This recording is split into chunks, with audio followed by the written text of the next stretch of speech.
अजिंक्य Maharashtra news, एका सामान्य माणसाची अनोखी सुरुवात. संपादक संतोषजी लांडे. पाहुयात काही ठळक आणि महत्त्वाच्या घडामोडी. नमस्कार प्रेक्षक हो, शिक्कामोर्तब हे नाटक आपल्या प्रेक्षकांच्या भेटीला आलेलं आहे. जवळजवळ मला वाटतं 5 प्रयोग झालेले आहेत आणि यानंतरच आपण त्या नाटकादरम्यान काय किस्से झाले किंवा नाटकाचं तालीम कशी झाली ते आपण थोडं जाणून घेऊया. आपल्यासोबत आहे सागर दादा आणि भक्तीताई. तुमचं दोघांचंही स्वागत. थँक्यू. रिहर्सलच्या दरम्यान म्हणजे तालीम बसवण्यापासून नाटकाचं थोडं आम्ही खूप सिरियसली तालीम केली आम्ही आणि पूर्ण वेळ आम्ही दिला होता. असं नाही की आम्ही काहीतरी काम करतोय मग 2 तास तालीम केली परत 3 तास तालीम केली, असं पूर्ण दिवसभर आम्ही एक प्रामाणिकपणे चांगल्या विद्यार्थ्यांसारखी आम्ही तालीम केली. अच्छा.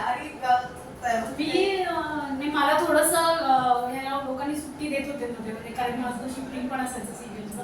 सो ते कधी असेल तर मला पूर्ण दिवस तिकडे जाऊन ॲडजस्ट करत त्या लोकांनी खूप मदत केली. पण जेव्हा तालीम असायची तेव्हा सिरियलच्या तर खूप कमी दिवसामध्ये आम्हाला ते बसवायचं होतं नाटक. हातात खूप कमी दिवस होते, पण तरी जेवढे दिवस मिळाले तेवढं आम्ही हे केलं. आता जसे प्रयोग होतील तशी अजून जास्त मजा येईल.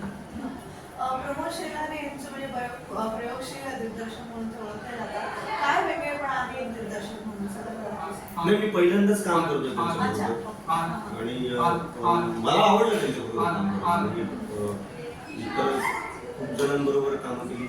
एक नवीन अनुभव त्यांच्याबरोबरचा आलाय. छान उत्तम दिग्दर्शक आणि काय म्हणून मी कलाकाराची जाण असलेला दिग्दर्शक आहे. स्वतः ते कलाकार असल्यामुळे कलाकारांच्या मनात काय असतं काम करताना ते जाणून घेणारे ते दिग्दर्शक आहेत. म्हणजे आमच्या नाटकाचे लेखक पण तेच आहेत आणि नाटक लिहून मला त्यांनी जेव्हा पहिल्यांदा वाचून दाखवलं तेव्हाच ते इतकं सुंदर वाचलं त्यांनी ते. आणि त्या वाचनाच्या ह्याच्यातच मला असं वाटलं की नाटक आपण करायला पाहिजे. इतकं तो इम्पॅक्ट होता नाटकाच्या वाचनाचा. सो ते तेव्हाच कळालं की हे नाटक सुद्धा ते किती छान बसवतील किंवा मी पहिल्यांदाच काम करते. सो मलाही ती खूप मजा आली. ते रिलॅक्स ठेवून पुढच्या आर्टिस्टला रिलॅक्स ठेवण्याचं पहिल्यांदा काम करतात आणि मग त्याच्याकडे काम करून घेतात. अजिबात टेन्शन नसतं असतं. सो आत्ता नाही जमत, ते पुढं जमेल, फक्त लक्षात ठेवा आणि तसं करण्याचा प्रयत्न करा असं त्यांचं सांगणं असतं. अजिबातच खूप जमलंच पाहिजे, मी करतोय तसंच व्हायला पाहिजे किंवा मी सांगतोय तसंच, असं अजिबात नव्हतं.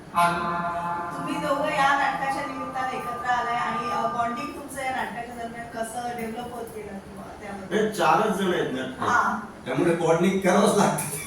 15 जण नाही आहेत की याच्यावर वेगळं बॉन्डिंग. आणि 4ही जण स्टार्ट टू एंड स्टेजवर आहेतच. आणि काय 2 जोडपी असल्यामुळे एक नवरा बायको असं ती केमिस्ट्री जेवढी खुलेल ना तेवढी नाटकाला मजा येणार आहे. आणि तो अनुभव आम्हाला प्रयोगाच्या दरम्यान येतोच आहे आणि हळूहळू नाटक अजून खुलत जाते प्रयोगामध्ये. पण काही तुला विशेषतः आव्हानं किंवा वेगळेपणा असं काय जाणवलं?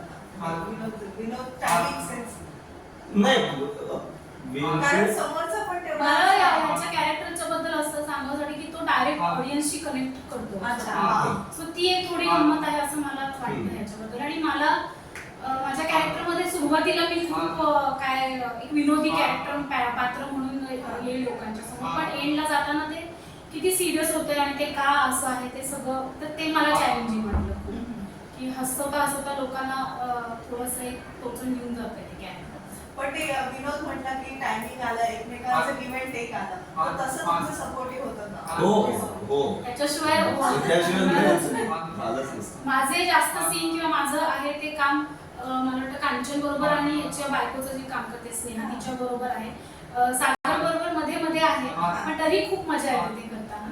आणि सगळेच म्हणजे कांचन पगारे सुद्धा उत्कृष्ट काम करणार आहे आणि त्याच्या फिल्म वगैरे सगळ्यांनी बघितल्याच असेल, त्याचा विनोदाचा टायमिंग सगळ्यांना माहिती.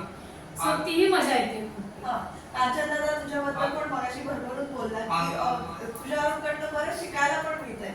तर ते इतक्या वेळ काम करून सुद्धा इंडस्ट्रीमध्ये सुद्धा नवीन काहीतरी सातत्याने शिकायला मिळणं हे फार महत्त्वाचं. तुम्ही जेवढे प्रयोग कराल प्रत्येक प्रयोगातून तुम्हाला काही ना काहीतरी मिळत जातं. प्रत्येक प्रयोग हा म्हणून तर आपण प्रयोग म्हणतो, आपण शो नाही म्हणतो, तो प्रयोग म्हणतो. पण प्रत्येक प्रयोगातून मिळत जातं आपल्याला नवीन काही ना काहीतरी. प्रत्येक वेळी शिकत असतो आपण. कालच्या प्रयोगाला जे घडलंय आज पण तेच घडेल असं नाही. त्यातून आपण नवीनच मिळत जात आपल्याला काही ना काही. आता एकंदरीत बरीच नाटकं आहेत, विनोदी अंगाने चालणारी नाटकं आहेत, तर या नाटकासोबत शिक्कामोर्तबचं वेगळं पण काय आहे? नाही मी नाही सांगितलं. ते वेगळे पण आहे ते बघायला या. तेच बघायला या. अच्छा. पण एक विनोदाचा आधार घेऊन काहीतरी महत्वाच्या विषयाला हात घालणारे नाटक आहे. नक्कीच लोकांना आवडेल. तेच मला तेच म्हणायचं लोकांना एंडला कळणार पण नाही की हे यांच्यासाठी एवढा सगळा हे केलं होतं का, हा तो महत्वाचा विषय आहे. आम्हालाही वाचनात कळलं नव्हतं, सो आम्ही जे एन्जॉय केलं तेच लोकही एन्जॉय करतील असं आम्ही प्रयत्न करतोय काम करायचा. स्क्रीन मध्ये कसं असतं की दोघांनी माहितीये तुम्ही बरेचसे आपण टेक रिटेक करू शकतो, पण नाटकात ते स्पॉन्टेनियस आहे, म्हणजे जे ते कराल ते फायनलच असेल, म्हणजे त्याच्यावर शिक्कामोर्तब होतो की बघा हे इथे चुकले किंवा असं होतं. तर त्या दृष्टीने तुम्ही नाटकाकडे कसं पाहता दोघे? नाही ना, चुकावं माणसाने चुकावं. चुकीतूनच आपण शिकत जातो आणि आपण आपल्या काय चुका होत आहेत हे आपल्याला कळणं पण फार गरजेचं आहे. ती चूक आपण नंतर पुढे करत नाही. जेवढं चुकाल तेवढं तुम्ही स्वतःला सुधारवत जा. आणि त्यामुळे आता फार सोशल मीडियावर ट्रोलिंग फार होतं, तर ट्रोलिंगला तुम्ही कसं पाहता? नाही मी लक्षच देत नाही. मी पण फार काही फार लक्ष देत नाही. कारण मग तेच ठेवलं डोक्यात कसं होणार काय माहिती. मी पण फार कारण लोक त्या कुठल्या मेंटॅलिटीमध्ये काय बोलत असतात ते आपण कसं हे करणार, जज करणार. ते आपल्याला जज करतात, आपण लोक जज करायला.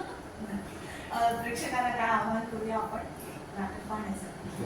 काय शिक्कामोर्तब नाटक जिथे लागेल नाट्यगृहामध्ये तिथे नक्की बघा, तुम्हाला नक्की आवडेल. थँक्यू. Thanks.